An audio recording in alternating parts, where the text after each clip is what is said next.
good accompany piece to that particular woman's report. All right.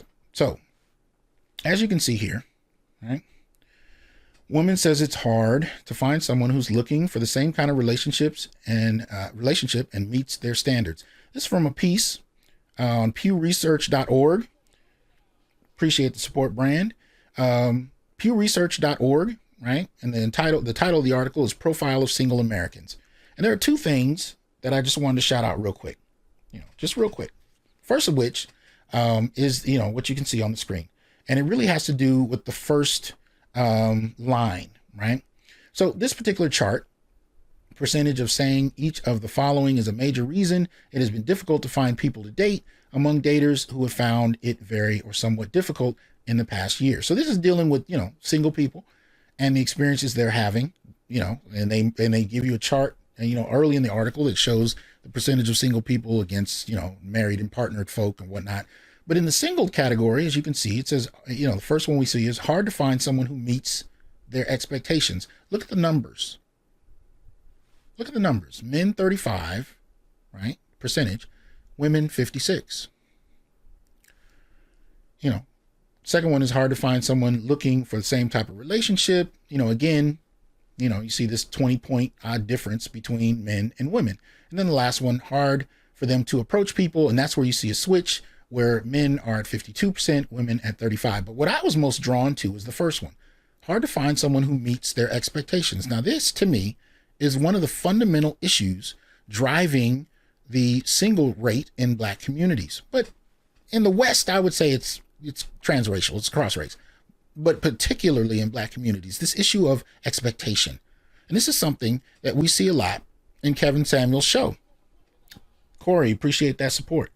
And this is one of the reasons that I keep talking about Kevin Samuel's show, because when you hear people call in, you actually get to hear the kinds of statements being made. And one of the most critical revelations that have come about in the last few weeks are how many women who thought that $70,000 to $100,000 incomes were common.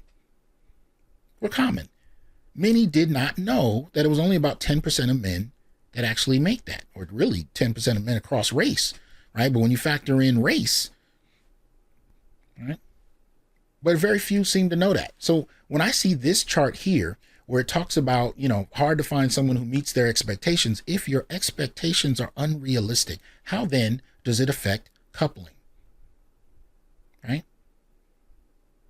If the average Black male earns somewhere between 30 and 40,000, and you have this idea in your head that the majority of Black men, or men in general, make between 7 and 100,000+ a year, obviously, the first time you hear that he makes 40, you're going to look at him and say, oh, well, this is a substandard male. I need to wait till.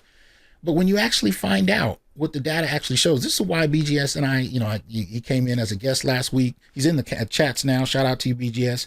But when we did the show last week, we went through the BLS data, the latest data available for the last quarter of 2020. And what we saw, right, is that for employed Black men, even though there were about 800,000 fewer, they still made more than Black women in the same categories, right? But none of it fits this. So what that tells me when I link that BLS report to this chart here is that you basically have women who are earning less than the men at their level, while at the same time waiting for and expecting men who make way more than the national average. Expectation is at the crux of our relational problems. Poor expectations, unrealistic expectations. And part of the reason that I identify the Black community in this dynamic, appreciate that, ABX. Part of the reason I do that, and I know this is hard to see, I apologize. Let me see if I can blow it up a little bit. Yeah. So part of the reason I talk about this one here is, as you can see in this report, right?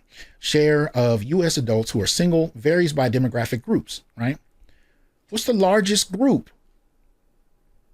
who are single? What do you see? 47% Black, right? 51% 18 to 29-year-old men, 49% over 65, 47% gay, lesbian, or bi, but 47% in regard to race are Black, right? Part of what we're grappling with here, right? are undue, unrealistic expectations when we look at the data and the degree to which people don't know what's real and what isn't. So just to kind of put that in your head, just, think about the relationship between what we know, what we don't know, and how people are coupling. And one of the things I think we see in the Black community most particularly is high levels of unrealistic expectations, and the high levels of single status in the Black community. And this is one of the things that many of us are trying to challenge head on, right? Okay. Okay.